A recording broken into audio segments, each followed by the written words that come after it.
Hello, everyone. Thank you for joining today's webinar. We will get started here in about a minute, and just to give everyone in the audience some time to get logged in and settled on Zoom before we get started. While we're waiting, why don't you all type in the chat and let us know where you're tuning in from today?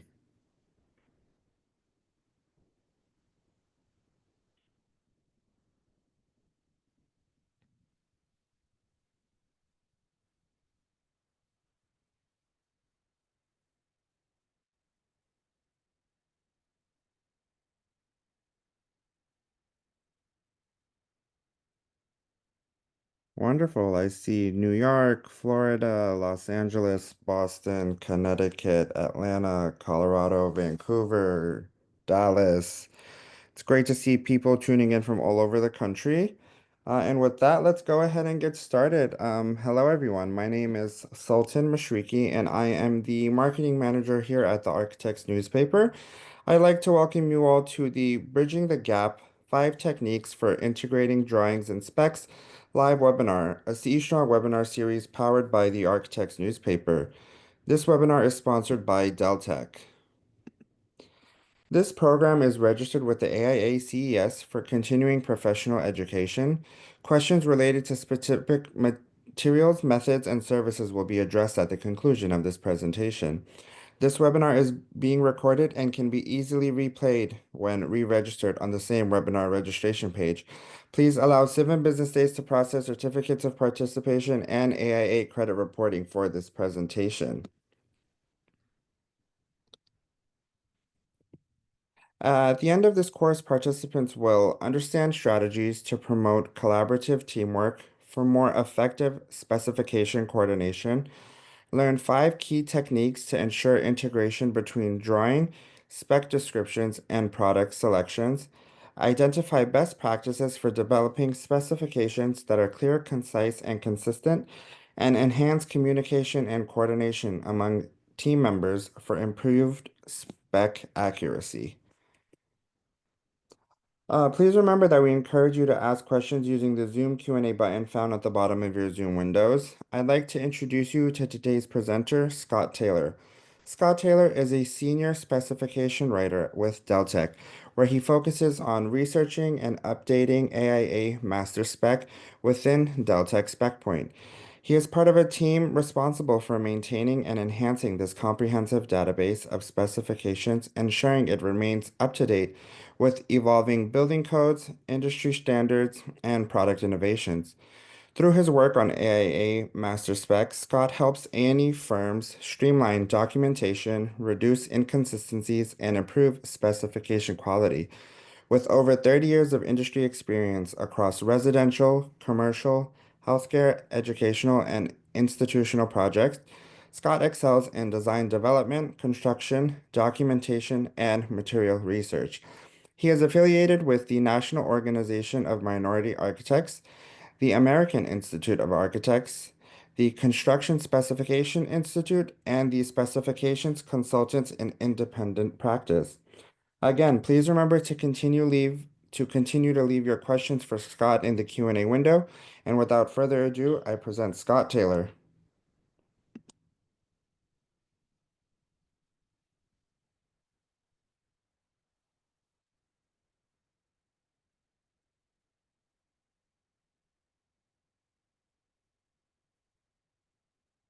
Hello, everyone.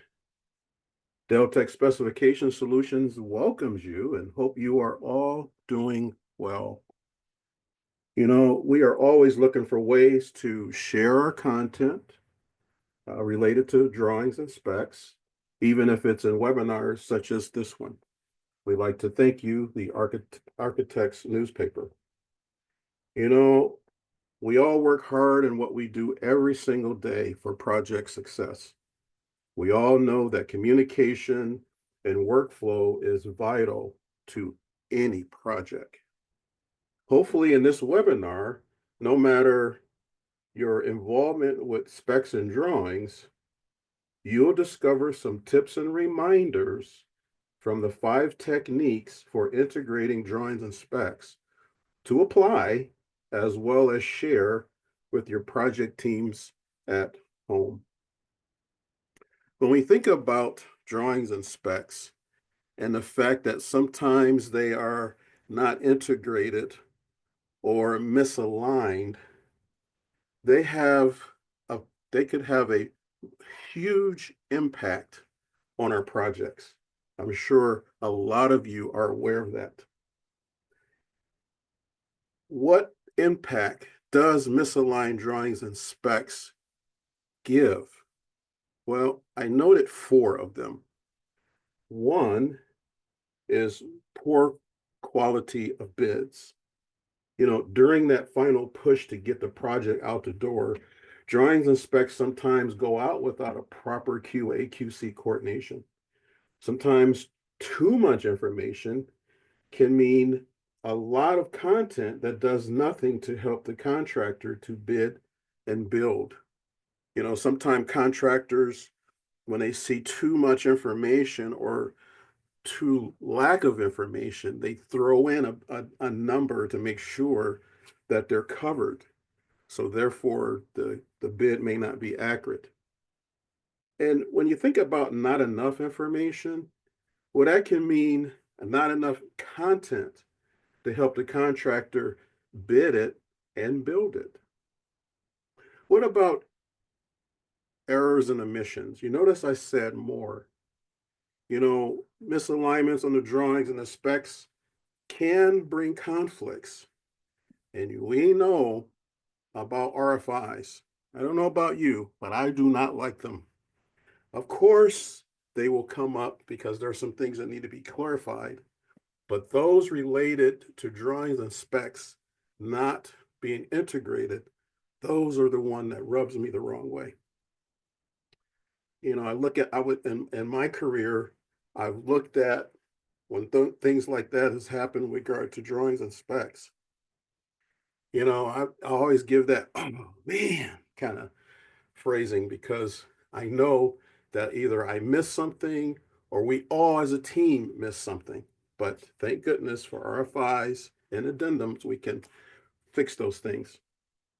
But I said more, and I said more because we spend every day giving our best effort to have perfect drawings and specs, right? But they still can result in some errors and omissions. And it's more because these are the ones that we didn't catch when the drawings went out on the street. But poor communication between drawings and specs during the project can lead to forced, painful RFI corrections later. What about the schedule, project schedule? Sometimes misaligned drawings and specs can throw off the schedule because there can be construction delays caused by conflicts. These things could affect the budget. You think about early stages of a project schedule. Certain critical deliverables can be missed. The long-term effects, increased likelihood of time and cost overruns. What about profits? Granted, we're all here to make money and as well as give the client the best project that we could. However, misaligned drawings and specs can impact the profits and some losses. It can affect the owner's budget, increase the contractor's costs. And one of the things that we don't want to hear is that it can reduce the firm's profit margins. And you may end up as the project manager and architect spending hours processing numerous RFIs. It can affect the in-house project schedule. And there, of course, long-term consequences.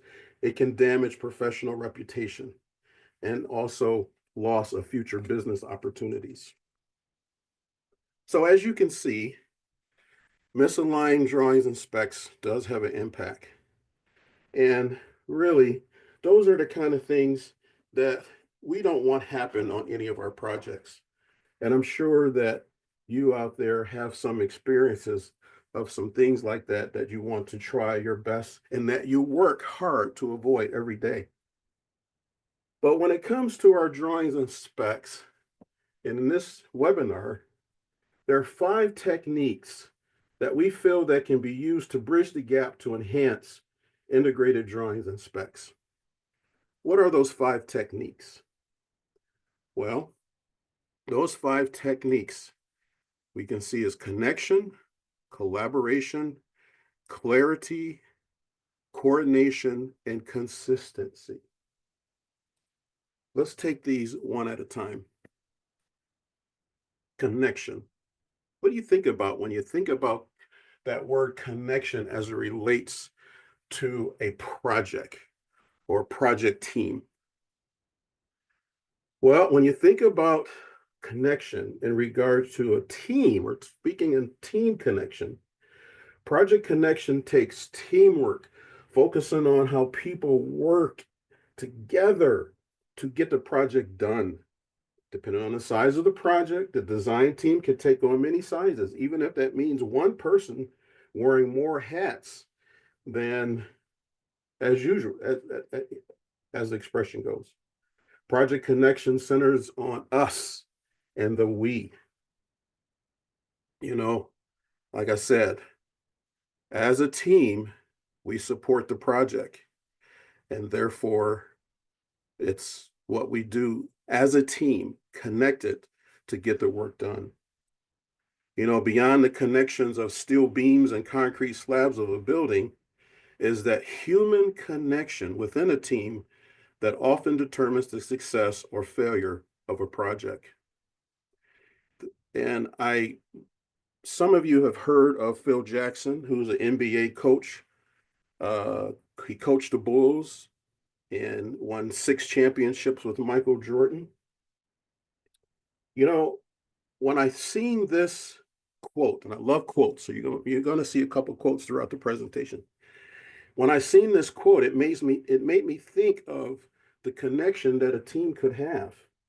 And when you think about a team, when it's managed effectively and collectively, it provides a clear framework for individuals to leverage their strengths and meet goals. Notice what Phil Jackson said in this nugget of experience. The strength of the team is each individual member. The strength of each member is the team. That's, to me, that's profound and that's deep. You know why? I'm a basketball fan, big time. Believe it or not, it wasn't until Michael Jordan, despite his greatness, until he learned and applied this from his new head coach at the time, Phil Jackson, he started winning championships. And he didn't win his first championship, I think, until his sixth or seventh season in the NBA. So team connection is vital. Let's go to our next technique.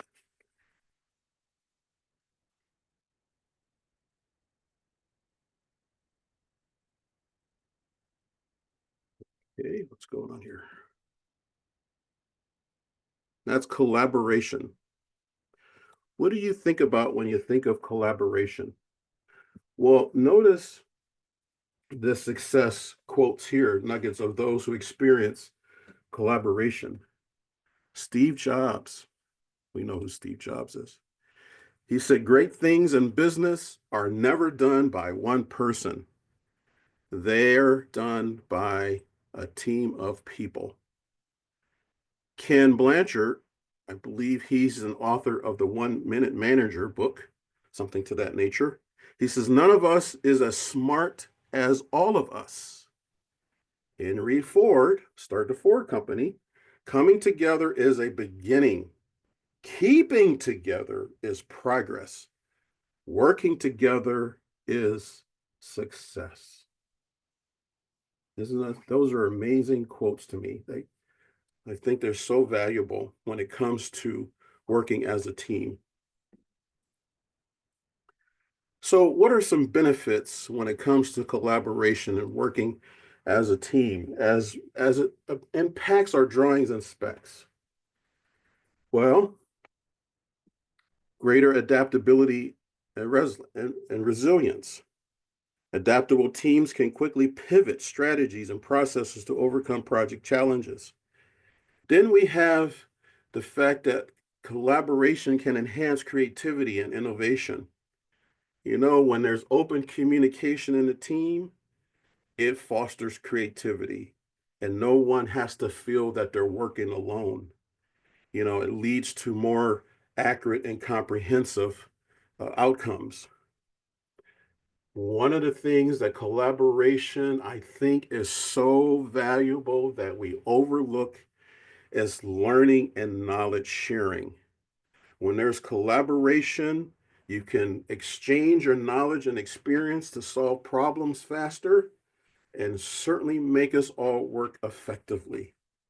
Is that how it works in your office? I hope so, because there's so much that we can learn from each other that sometimes we take for granted. Well, again, why does collaboration matters? This is an interesting picture I found, image. I think it says a lot. You know, we never know who makes up our team sometime, but collaboration, it brings together diverse things that are diverse perspectives and skills and ideas, all to achieve a common goal. It fosters a sense of shared purpose and improves communication, builds trust among our team members. In essence, effective collaborations turns me into we, unlocking the full potential of a group. Let's be real. Some are not natural team players that works well together. However, when we put our heads together, so to speak, and we all have in mind we have one common goal, then it makes for us to have great collaboration. Project managers and project architects, do you allow the feedback from the production staff? Are you mentoring younger staff or those trying to gain project experience? Are you working with how are you doing working with your consultants in this regard? See, it's important that we think of collaboration when it comes to our team because that will help us set the foundation for us as we integrate our drawings and specs together. Let's take another technique, and that is clarity. What do you think about that word clarity? What comes to your mind? Well, here's some of the nuggets of benefits when it comes to clarity. These successful key points can help. For example, when there's clarity, then there are established clear objectives. Everyone is on the same page. What about when it comes to scheduling? Well, if the project schedule is there's clarity in that, then it creates that clear and accessible production plan that reduces confusion and the fact that all the team members can work effectively. Also, what about everyone's role on the project? Is that defined clearly? Everyone knowing their responsibilities, everyone knowing what they'll be held accountable for. And and if everyone knows their roles and responsibilities, that helps with clarity and effectability. And what about when it comes to conflicts? Well, if we're clear about our task and people taking ownership for what they do, then that will certainly help with potential conflicts during the project. So those things are important. But when it comes to clarity, I want to unpack three things. Number one, team roles. When it comes to team roles, here's an example of a team directory. For your projects, are the team roles clear? Are they well defined? Clarity of project team roles. That's part of, if you think about it, you can look at it as the lifeblood of strong documents because that's important when it comes to uh, the team. Then What about your team? What does it look like? Well, usually you have the principal in charge, you have the project manager, project architect, the project engineers, an exteriors team, interiors fit out team, interiors finish team. There's the QA, QC, CA person. Then you have the spec writers, the architectural spec writer, the mechanical, electrical, plumbing, technology, civil, landscape spec writers. But did you select the project or spec coordinator? Let me ask you that. You know, a team is great, but when it comes to integrating drawings and specs, one of the things that I found in my career is that having a spec coordinator goes a long, very long way in integrating drawings and specs.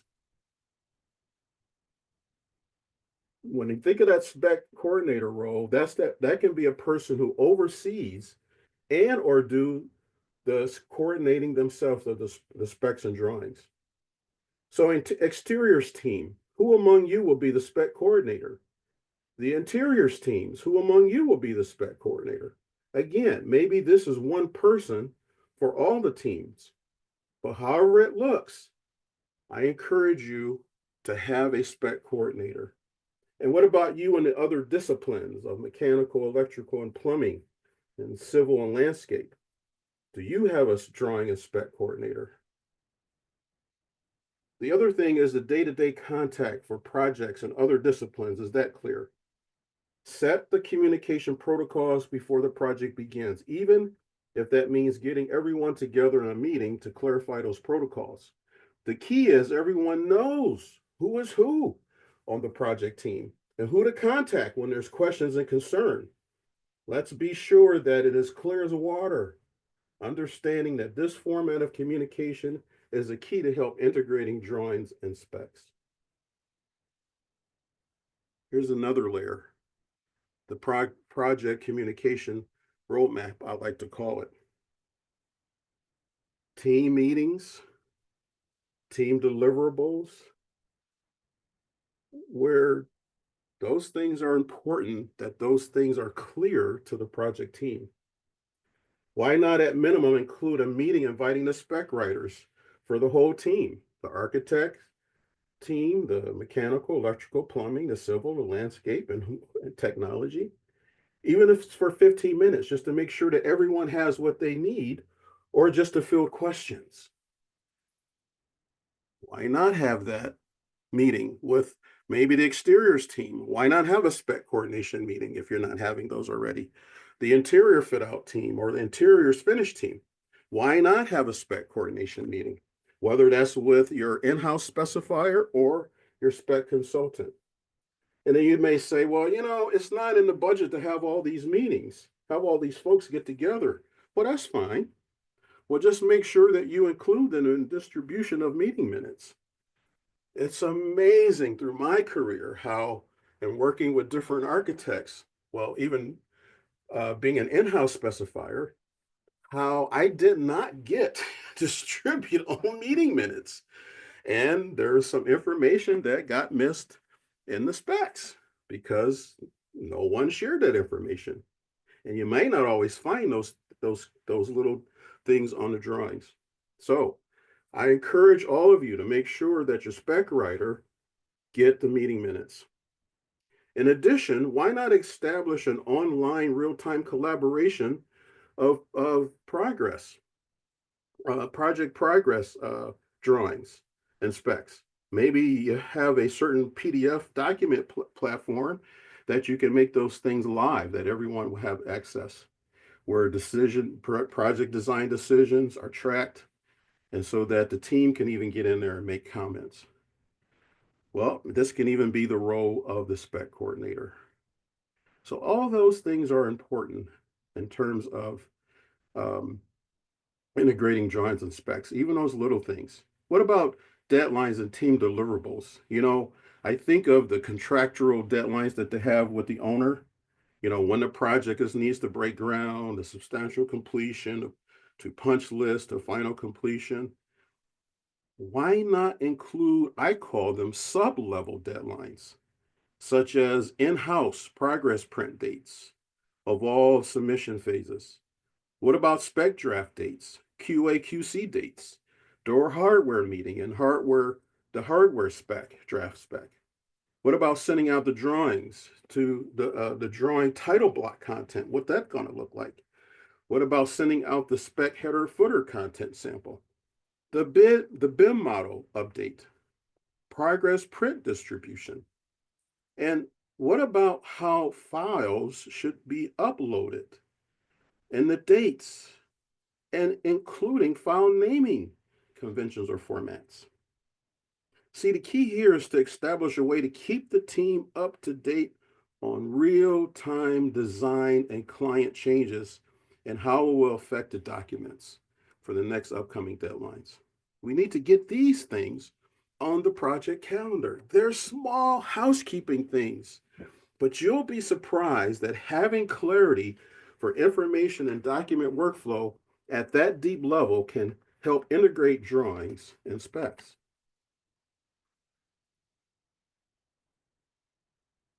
The other thing to think about is document organization.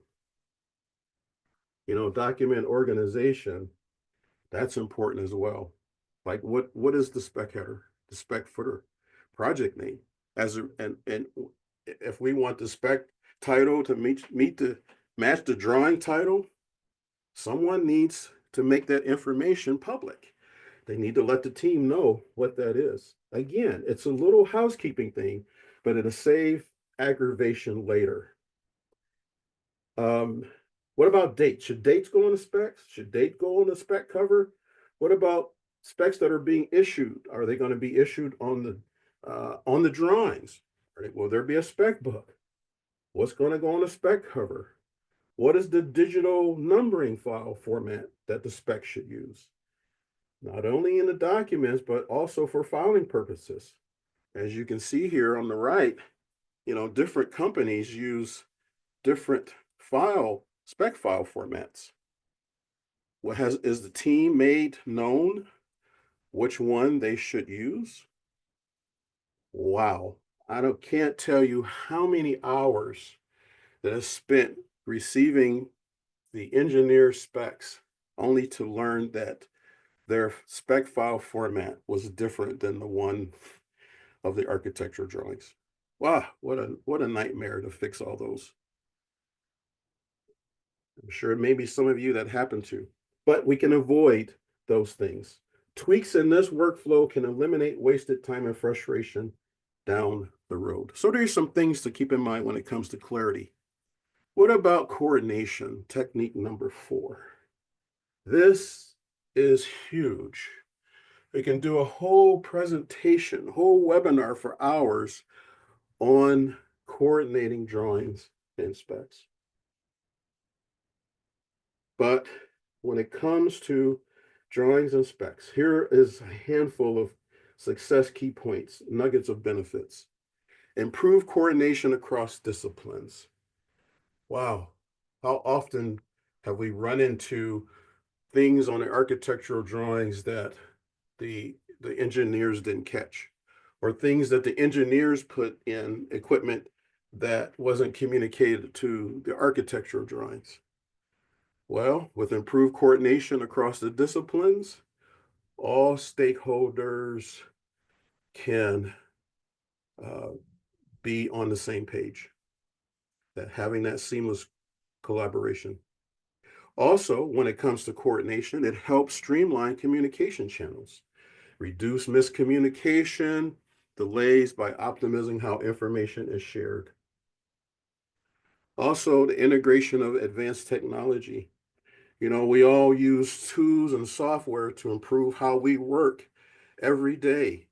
And once everyone is on the same page with the technology, that certainly helps us work better and have a efficient workflow. Then also a nugget of benefit is cost effectiveness. Wow. When there's coordination, you can identify and resolve design issues early to avoid costly changes during construction. So those are some things to keep in mind when it comes to coordination. Let's give a couple examples. Okay, let's go on here.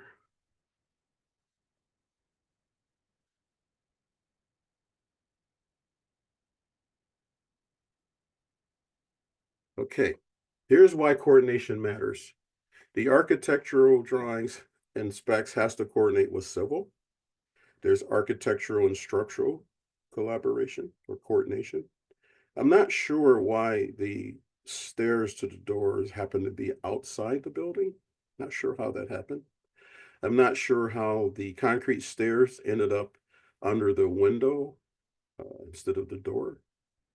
Architecture and plumbing coordination and collaboration. I'm not sure how the plumbing sink was there, but at least they carved a nice architectural niche in the wall for it. And then what about architectural and HVAC coordination, collaboration? Electrical, we have to coordinate with the electrical. And then there's architectural coordination and collaboration. You can see why coordination matters. And hopefully none of your projects encounter any of those types of problems. But whatever the case, some coordination either didn't happen or got overlooked. Please understand that the same coordination applies to an in-house specifier as it would a spec consultant. No matter the discipline, remember, coordination is also the lifeblood of any active project. Now we're going to look at some examples, but before we do that, let me remind you of three things. Understand the drawings communicate the design graphic part of the documents. They form the pictures of the story. Understand the specs communicate the written part of the document. They form the narrative connection to the pictures of the story. See, the drawings and specs, they work together as one document. Notice how the AIA backs this up. If you were to look at AIA A201, paragraph 1.2.1, it says the general condition says the contract documents are complementary, and what is required by one shall be as binding as if required by all. You see, the general conditions of the contract reminds us that the drawings and specs are complementary. The two form one document. So when it comes to creating drawings and specs, they must act as one to make for strong documents. Friends, if you don't treat your drawings and specs as equal, then your strong set of drawings and specs can basically go out the window. You can be certain that is where the contractor throws them if they are not integrated. They can't, if they're mistranslated to the contractor, that's what they would do. And the third point as a reminder in coordination, remember that your client's money is behind a story we are trying to communicate for it to become a reality. So it's vital that our drawings and specs are integrated for project success. All right, I want to touch on a couple of ways to coordinate drawings and specs. As you can see in this slide, there's a sample of a table of contents from Master Spec. You can see right currently, I did a snapshot of Division 7, kind of about the building envelope. Once the spec sections are selected, and maybe you do this already, and it's a good practice if you're doing this. If you're not doing this, it's a good practice to get a table of contents and use that as a checklist to go through your drawings and you can determine what spec sections that you need based on the design elements and their project requirements. So this can be like the kicking off point for the rest of the project team to start coordinating drawing content with the spec sections. And let's look at an example. Okay, so here's a snippet of a floor plan. Now, I've heard this quote and I wrote it down, but I can't remember who said it. It says, without coordination, even the best plan can become a foggy maze. That's what I thought about in in regard to this slide. You know, the design team think of basics, whereas the specifier thinks in terms of filling in the technical gaps. Sure, the specifier can guess, but know in advance. I'm telling you all in advance. They are not professional mind readers.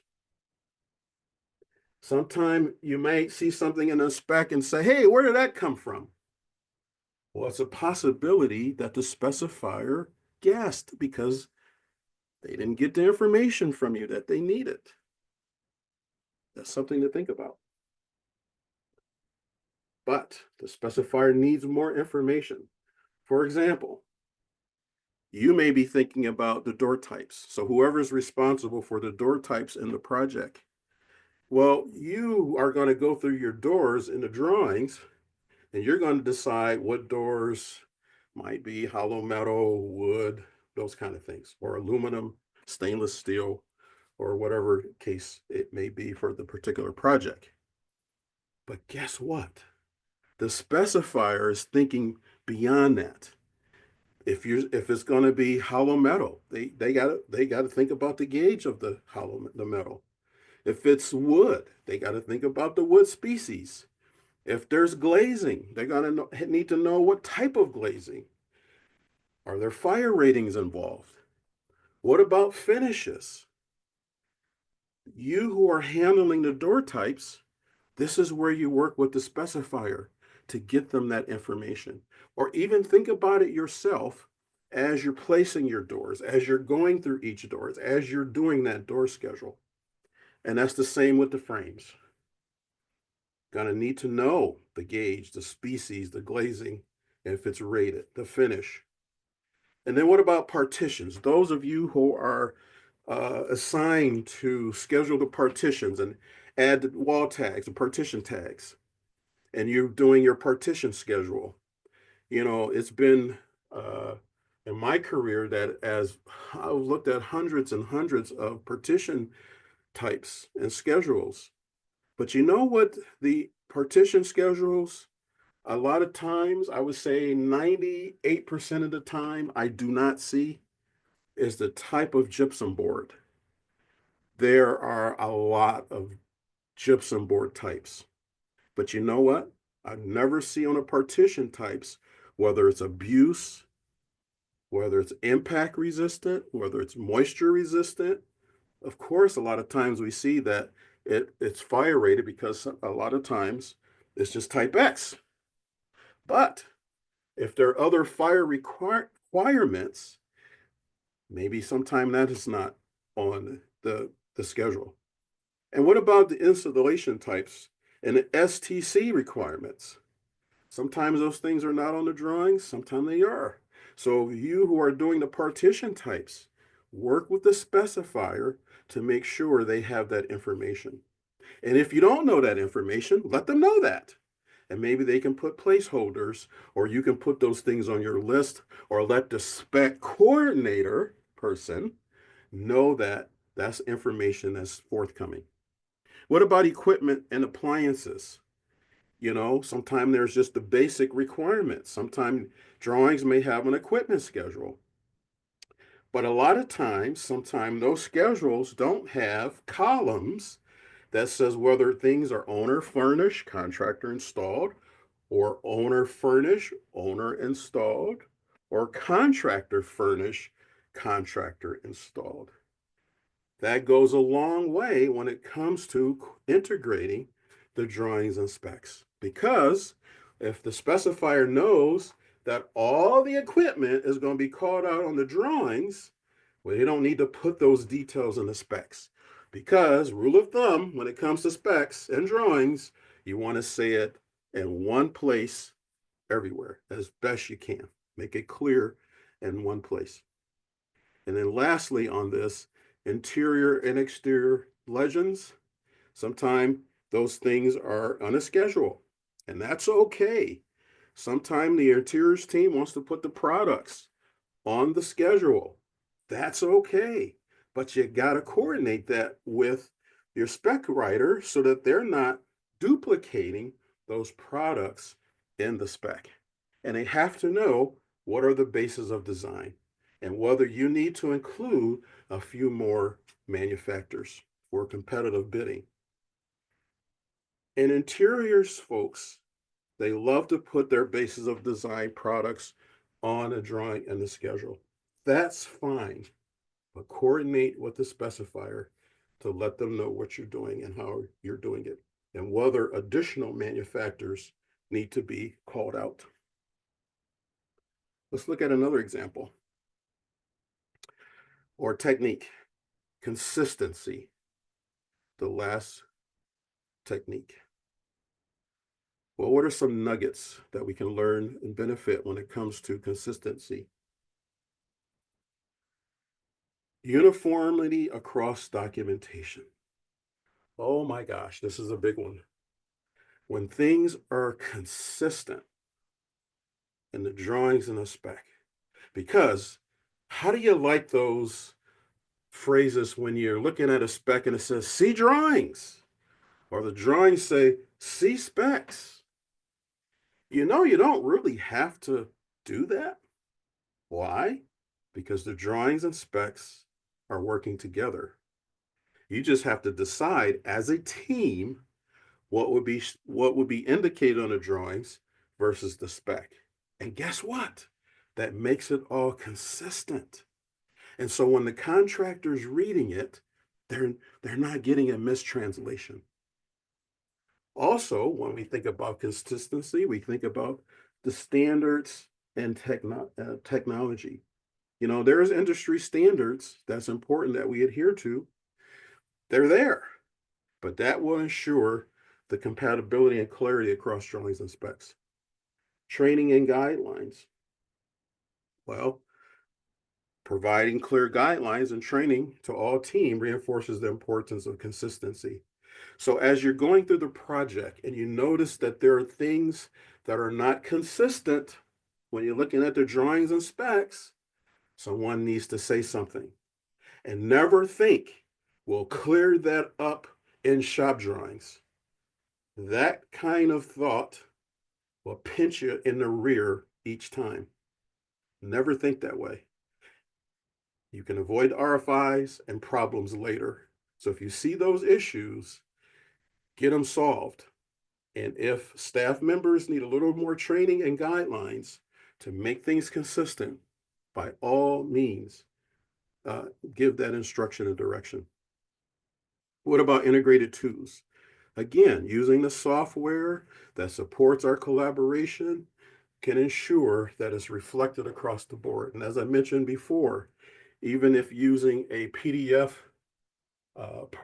platform, document platform, where everyone can go in and they can see the drawings and specs and make comments to make sure that everything is being tracked. Let's look at an example of consistency. Here is an example of a wall section. The spec table of contents I listed. Now, I'm not encouraging you to use spec numbers as your keynotes. Some firms do that. I personally don't recommend it only because, in my experience, in doing specs, there's always been an issue with a spec number or spec section not being used, and that's is still on the drawings. Well, regardless of that, but using the table of contents, using those spec words, then your drawings want to match those spec words as best as you can. So if you're going to have a spec section that's masonry and veneer, then you want to make sure that on your drawings you either say masonry veneer or you want to get a little more specific and say brick veneer. When it says the spec section thermal insulation, on the drawings you may say just insulation. Well, why not include what type of insulation so that it can match the spec? Fluid applied membrane air barriers. That matches the spec. What about applied fire protection. Well, that's fine as well, but you want to make sure that you include the UL design. And then sheathing. There are many sheathing types. Why not include the type? Again, gypsum board. Why not include the type of gypsum board? Now, the spec, as you can see there, is gypsum board. Well, you're going to look through, the contractor will look through that spec, and hopefully they will see all the different types of gypsum board on the project. But you know what would go a long way? As if in your partition types, you're listing those different gypsum board types. You're talking about accurate bids. Wow. Give some consideration to that. So these are just some examples, as you can see, that when it comes to um, drawings and specs integrating, it's important that spec words and drawing words are aligned. Remember, the drawings give the graphic portion and the specs give the written portion. Here's another last example.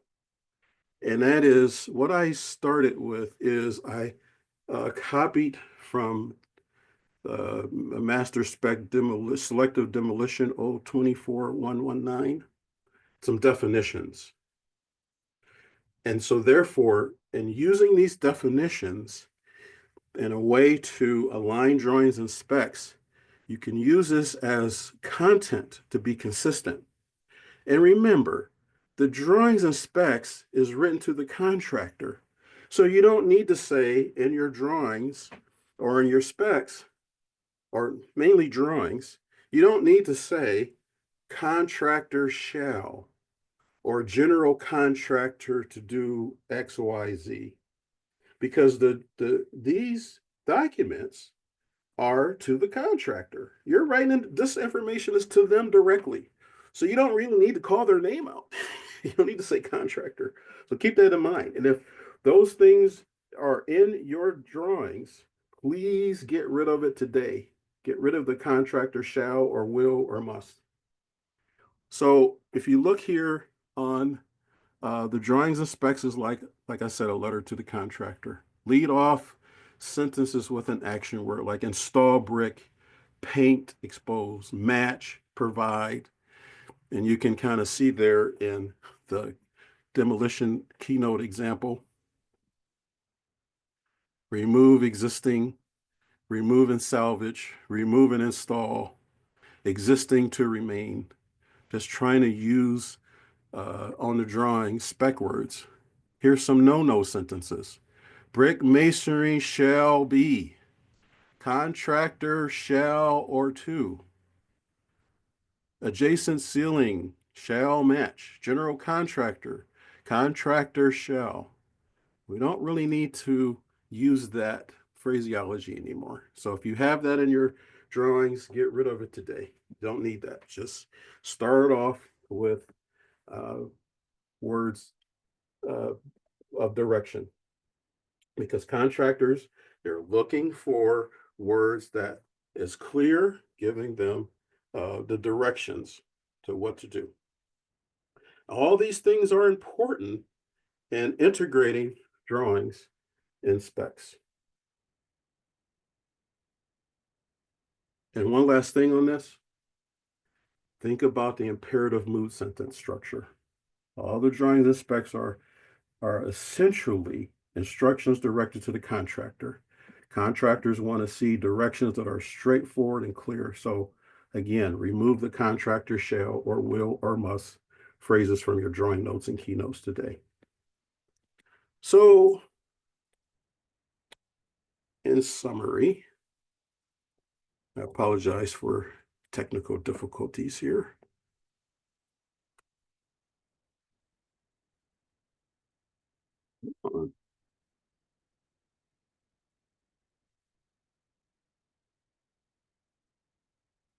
Sorry, there we go. In summary, what are those 5 techniques that we can use? Connection. Human connections within a team often determine the success or failure of a project, for it lays the foundation for innovation, efficiency, and excellence. Collaboration, by fostering seamless knowledge exchange and synchronized efforts, this creates the foundation for aligning and integrating our drawings and specs. Clarity, clear roles, goals, and vision are essential to avoid miscommunication while establishing communication channels, ensuring everyone stays informed, engaged, and on the same page. Coordination. Interdisciplinary coordination is key to minimizing conflicts, miscommunications, rework, RFIs, leading to improved efficiency, reducing costs, enhancing quality control, and ultimately greater client satisfaction. Lastly, consistency. When we think about consistency, consistent drawings and specifications create a translatable language standard, making it easier for all stakeholders, and including the contractors, to interpret and understand, leading to better projects and more satisfied clients.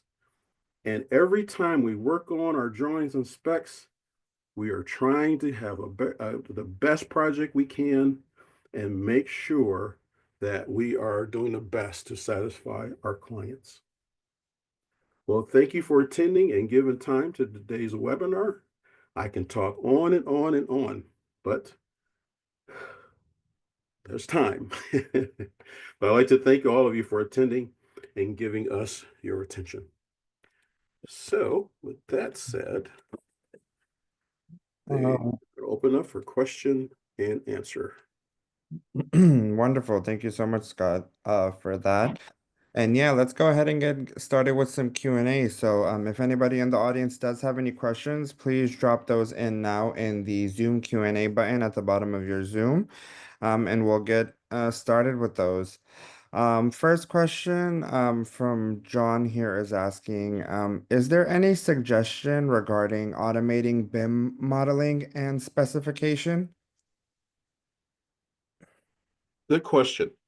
Um, it's been a long time since I worked on a project trying to do that, but then that's been 10 years ago. The office that I worked for at the time, we spent lots of money and lots of man hours trying to make that happen, and it did not work for success. But again, that was 10 years ago. I apologize that I'm not up into recent technology of BIM to know about that. Um, but I'm sure that those who are more knowledgeable around you can answer that question. Wonderful. Next question from Donald is asking, if drawings and specs aren't fully integrated, which governs for the contractor's purposes? Oh, that's a good question, because some municipalities will tell you that's part of their rules and regulations that either the drawings govern or the specs govern. But we know that in our community, the drawings and specs work as one. So if a contractor says, well, I'm going to go off the specs or I'm going to go off to the drawings, you tell them, no, no, no, stop them in their tracks. You review the drawings and specs and see where the disconnection is, and that way you can make an educated decision as to what the final verdict should be. Drawings and specs do not work, the workflow is not in parallel. Please understand the drawings will always be ahead of the specs, because that one slide I showed, the designers are thinking about the basics, whereas the spec writer is thinking about all the technical details to fill the gaps. That takes time. And if that information is not conveyed to the spec writer, well, guess what? There's going to be some missing gaps. That's why presentations like this to remind us of these things are important. Let's not overlook coordination and collaboration. Those things are really important. Great. Um, There's a question from William here asking if they can get a copy of the PowerPoint. Uh, I believe you can. Send me, or if there's a way you can contact me, then I'll let you know. Wonderful. I'm sure we can make some information available. I will just let the audience quickly know that a recording of today's presentation is being recorded. That recording will be available for attendees to go back on and watch. But yeah, as far as slide deck, I'll let that be for you, Scott. Next question is asking what constitutes adequate drawings and specifications for a project? Good question. Ask yourself, does the drawings visually communicate the design, the layout, and the dimensions enough for a contractor to bid it and build it without any question from the construction team? So can a construction team look at it? When they look at it, can they bid it? Is there enough information there for them to bid and build it? Does the specs coordinate with the drawings to describe the products, the quality standards, the testing? All this determines how many drawings you're going to need. Sometimes you hear people say, oh, we just have too many drawings. Or, man, sometimes it's just, you don't know whether to put, how much to put on the drawings or how much less. Well, rule of thumb, those of you who are doing your sections and details, when you come to a certain stopping point, let's go take a break, come back and look at it and say, okay, is this enough information for the contractor to bid it? As they're looking at the drawings and specs, include the specs, because a lot of times, I remember being in production, I never thought about the specs until I was forced to. But look at the information that you're creating, the content that you're creating. Ask yourself, is there enough information here for the contractor to give an accurate bid? Is there enough information here for the contractor team to build it? In my younger years, and some of my details, sections and details, um, fortunately, the contractor who was working on a project, my boss knew him, knew the team. So they had free reign to call us and the production team. I remember getting a call from the contractors looking at the details saying, I can't build this. I said, why not? It's everything is there. You don't have enough notes. I don't know what you want. And you guys, your specs is very, at that time I wasn't doing specs. Your specs are very vague. So either you need to do a RFI or put it on an addendum. You need to give me more clarification. And boom, right there, that taught me, is there enough information for the contractor to bid it accurately and build it? So keep asking yourself that as you put your content together in your drawings and specs.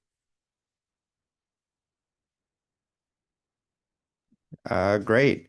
Next question from James is asking, back in the day when MasterSpec used to issue printed copies of these spec sections, they also used to have a coordination checklist that the PA could use to check coordination. Does Deltek still have that?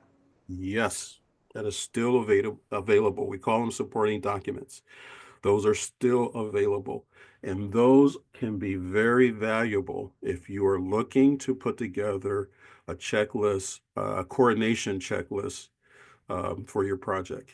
I didn't learn about them. I knew about Master Spec, but after working with Master Spec, I think maybe in my fifth or sixth year, I did not even realize that there were supporting documents because the persons that was responsible for our subscription never downloaded them into our filing system. But once I got a hold of them, oh my gosh, did that change my life in terms of production. So if you in production don't know about the supporting documents for Master Spec, and sorry if this sounds like a plug, those are very valuable. Great. Next question from Aisha is asking, how do you stay up to date with changes in industry standards and regulations? One of the things that helps is being a CSI member, Construction Specification Institute member. And being that member, you have a magazine subscription, so that helps. Also, being a member, I have access to go to conferences, that helps, as well as just keep my eye out to and information like the Architects newsletter and other publications to try very hard to stay up to date. It's not easy because things change every day, companies buy out each other, so it's not easy, but there's a lot of resources. You might get an information overload, but sometimes it's helpful as we do our projects and try to stay up to date. Great. We have time for one more question. This question from Youngjin's asking, how does Delta Spec Tool help with 5 tips? Very good question, but I can't answer that in a few seconds. But it does. There's so many resources within SpecPoint. Um, there's the AI portion that you can look things up. And the spec sections we try very hard to keep up the content of the spec sections. But yes, there's resources. And as I mentioned earlier, the supporting documents, all those things does tie in really well in keeping and using these 5 techniques. That's a really good question, but it takes a longer answer. Wonderful. Thank you so much, Scott. That was great. Unfortunately, it looks like we've come up on time. So yeah, looks like we're gonna have to close out for the day, but everyone in the chat, letting you know what a great presentation it was. So thank you for that. It was great. It's always great having you. Thank you. Thank you, Architects Newspaper. I love it. Thank you, Awesome. everyone. It's always great having you, Scott. Okay, everyone. Thank you so much. We are going to go ahead and close out for the day. I just want to give another thank you to all of you for attending the live webinar. This was Bridging the Gap 5 Techniques for Integrating Drawings and Specs, a See Strong webinar series powered by the Architects newspaper. Again, this presentation was sponsored by Dell Tech. This webinar was recorded and can be easily replayed using the same webinar registration link. Please allow 7 business days to process certificates of participation and AIA credit reporting for this presentation. A big thank you again to our presenter Scott Taylor and to Deltec for sponsoring this webinar. We hope to see you all at a future event and have a great day. Thank you all.